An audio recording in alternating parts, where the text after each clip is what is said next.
Everyone, welcome to my channel education arena. मैं अर्चना, मैं आप सभी का इस वीडियो में स्वागत करती हूँ। और आज हम पर्यावरण से रिलेटेड क्वेश्चन को डिस्कस करेंगे। पहला क्वेश्चन है, कोई व्यक्ति 29 नवंबर 2019 को एक एक्सप्रेस ट्रेन में सूरत से नागरकोइल जाने के लिए बैठा। यह ट्रेन सूरत से 19:45 बजे चली और 1 दिसंबर 2019 को 11:45 बजे नागरकोइल पहुंची। यदि सूरत से नागरकोइल के बीच ट्रेन मार्ग की दूरी 2120 किलोमीटर है तो इस यात्रा में ट्रेन की औसत चाल थी। तो इसमें हमारा आंसर है 53 किलोमीटर प्रति घंटा। अगला क्वेश्चन है, निम्नलिखित में से कौन अंतर्राष्ट्रीय ख्याति प्राप्त वेट लिफ्टर है? तो इसमें हमारा आंसर है चौथा। अगला क्वेश्चन है, नीचे दिया गया कौन सा एक समूह जड़ों का है? तो इसमें हमारा आंसर होगा गाजर, चुकंदर, मूली। अगला क्वेश्चन है, रेगिस्तानी ओक नाम का एक पेड़ है जो पाया जाता है। तो रेगिस्तान नाम का एक ओक है जो पाया जाता है ऑस्ट्रेलिया में। तो आंसर है हमारा ऑस्ट्रेलिया। अगला क्वेश्चन है, नेफिथिस वह पौधा है जो शिकार करता है किस विषय में? नीचे दिए गए कथनों पर विचार कीजिए। तो इसमें हमारा आंसर है ए और बी। यह पौधा ऑस्ट्रेलिया, इंडोनेशिया और भारत में मेघालय में पाया जाता है। इसका आकार घड़े जैसा होता है और इसका मुंह एक पत्ती से ढका होता है। तो आंसर है हमारा ए और बी, केवल ए और बी। अगला क्वेश्चन है, भारत की आज़ादी से पहले महात्मा गांधी ने जिस दांडी की समुद्र तट तक अपनी प्रसिद्ध यात्रा की थी वह भारत के नीचे दिए गए किस राज्य में स्थित है? तो वह गुजरात राज्य में स्थित है। तो आंसर होगा हमारा गुजरात। अगला क्वेश्चन है, उच्च ज्वार के साथ कपकपी जिसका उपचार सिकोना पेड़ की छाल से किया जा सकता है वह है? तो वह है मलेरिया। अगला क्वेश्चन है, किसी डॉक्टर का घर यक्स पर स्थित है तथा उसका अस्पताल वाई पर स्थित है। डॉक्टर के घर से अस्पताल जाने के लिए कोई सीधी सड़क नहीं है, अतः डॉक्टर पहले ए पर जाते हैं जो यक्स के ठीक पूर्व में 600 मीटर की दूरी पर स्थित है। फिर वह बी पर जाते हैं जो ए के ठीक दक्षिण में 450 मीटर की दूरी पर स्थित है। फिर वह सी पर जाते हैं जो बी के ठीक पश्चिम 120 मीटर की दूरी पर स्थित है। और अंत में वह वाई पर अपने अस्पताल पहुंचते हैं जो सी के ठीक उत्तर में 90 मीटर की दूरी पर स्थित है। अस्पताल के सापेक्ष डॉक्टर के घर की सही दिशा क्या है? तो अस्पताल के सापेक्ष डॉक्टर के घर की सही दिशा उत्तर पश्चिम है।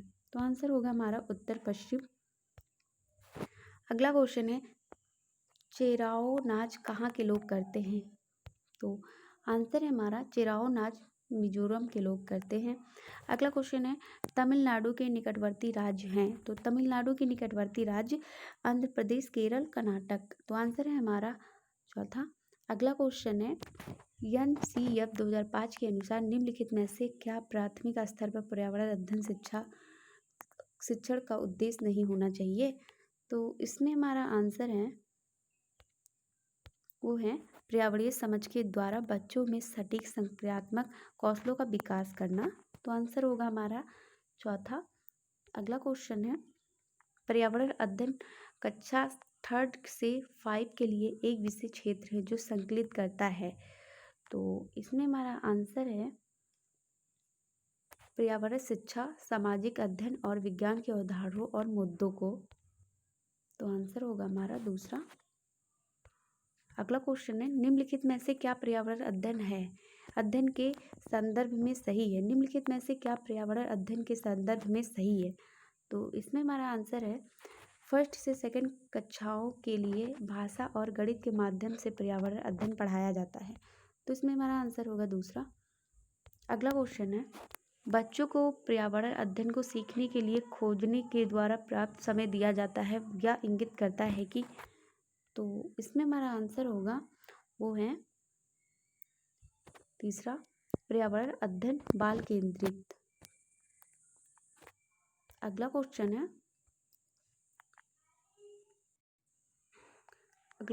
है, निम्नलिखित में से कौन सा पर्यावरण अध्ययन पाठ्यक्रम के सुझावित प्रकारों का उपकरण है? तो इसमें हमारा आंसर है जानवर। अगला क्वेश्चन है, निम्नलिखित में से क्या पर्यावरण अध्ययन के शिक्षक के लिए वांछनीय गतिविधि है? तो इसमें हमारा आंसर है वो है विभिन्न कक्षाओं के बहुसांस्कृतिक क्षेत्रों को संबोधित करना। अगला क्वेश्चन है, निम्नलिखित में से क्या पर्यावरण अध्ययन में बच्चों के द्वारा ज्ञान की रचना में महत्वपूर्ण है? तो इसमें हमारा आंसर है ए बी सी। बच्चों का सक्रिय भाग लेना, बच्चों के समुदाय के सदस्य, पर्यावरण अध्ययन की पाठ्य पुस्तकें। तो इसमें हमारा आंसर होगा ए बी और सी। अगला क्वेश्चन है, बच्चों को पर्यावरण अध्ययन सीखने में प्रभावशाली तरीके से जोड़ा जा सकता है। तो इसमें हमारा आंसर है केवल ए और बी।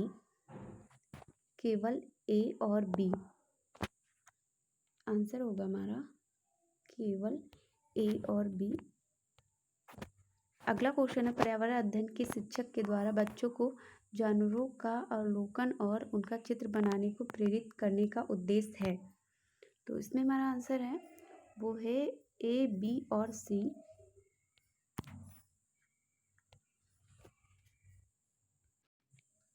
आंसर है हमारा ए बी और सी। बच्चों में सृजनात्मक का विकास करना, बच्चों में अवलोकन और रचना कौशलों का विकास करना, बच्चों में सौंदर्यगत संवेदना का विकास करना। तो आंसर है हमारा ए बी सी तीनों। अगला क्वेश्चन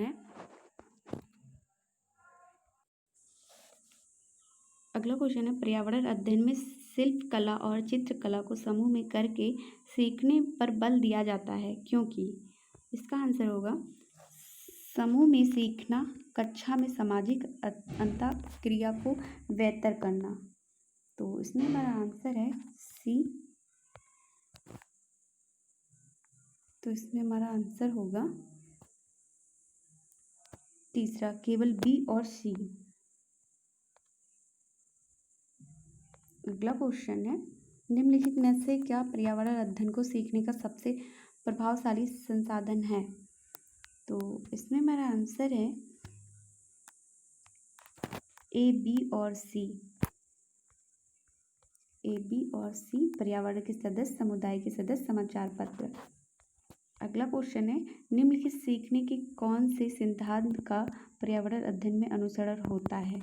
तो इसमें हमारा आंसर है ज्ञात से अज्ञात। ज्ञात से अज्ञात। अगला क्वेश्चन है, निम्नलिखित में से कौन सा पर्यावरण अध्ययन में सीखने का रचनात्मक आकलन का साधन नहीं है? तो इसमें हमारा आंसर होगा चौथा, वार्षिक उपलब्धि परीक्षण। अगला क्वेश्चन है, निम्नलिखित में से किसको पर्यावरण अध्ययन में बच्चों के आकलन में दूर करना चाहिए? तो इसमें हमारा आंसर है पहला, बच्चों के उत्तरों के सही या गलत में आंकना। अगला क्वेश्चन है, एक कक्षा 5 की शिक्षक एक क्रियाकलाप का संचालन करती है जिसमें वह कक्षा के बच्चों से फर्श पर चीनी के कुछ दाने डालने को कहती है और उनको चींटियों के आने का इंतजार करने को कहती है। बच्चों को इस क्रियाकलाप से अपूर्व सीखने को मिल सकता है यदि शिक्षक हैं। तो इसमें हमारा आंसर है तीसरा, बच्चों को क्रियाकलाप और अवलोकन अनुभव साझा और उस पर चर्चा करने को प्रेरित करती है। अगला क्वेश्चन, नीचे दी गई सूची पर विचार कीजिए। केंचुआ, घड़ियाल, कौवा, बतख, मछली। इस सूची में से निम्न में से कौन सा दूसरों से भिन्न है? तो इसमें हमारा आंसर है कौवा। मछली, घड़ियाल, केंचुआ ये तो समुद्र में रहते हैं और कौवा ये सबसे भिन्न है। तो आंसर हमारा कौवा। अगला क्वेश्चन है, कॉलम फर्स्ट, कॉलम सेकंड। तो ये जो क्वेश्चन है जो आ रहा है वो है शहर राज्य जिसमें आपको मैच करना था कि किससे संबंधित है। अत्यधिक पसंद का भोजन, हांगकांग, केरल, कश्मीर, गोवा। तो इसमें हमारा सही आंसर है वो है, तो इसमें हमारा सही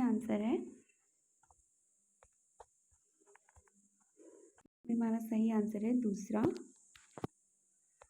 अगला क्वेश्चन है, नीचे दिए गए पक्षियों की कौन सी प्रजाति झटके से अपनी गर्दन आगे पीछे करती है? तो इसमें हमारा आंसर होगा मैना। अगला क्वेश्चन है, घरों के नीचे दिए गए विवरणों का विचार कीजिए।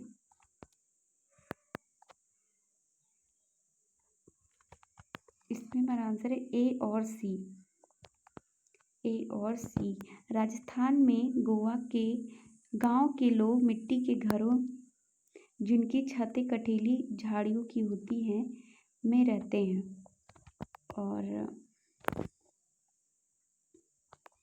सी है, लेह में पत्थर के 2 मंजिले घर बनाए जाते हैं, नीचे की मंजिल पर जरूरत का सामान और जानवरों को रखते हैं।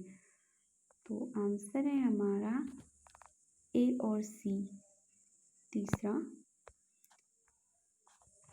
अगला क्वेश्चन, हम लास्ट क्वेश्चन है, हाथियों के विषय में नीचे दिए गए कथनों पर विचार कीजिए।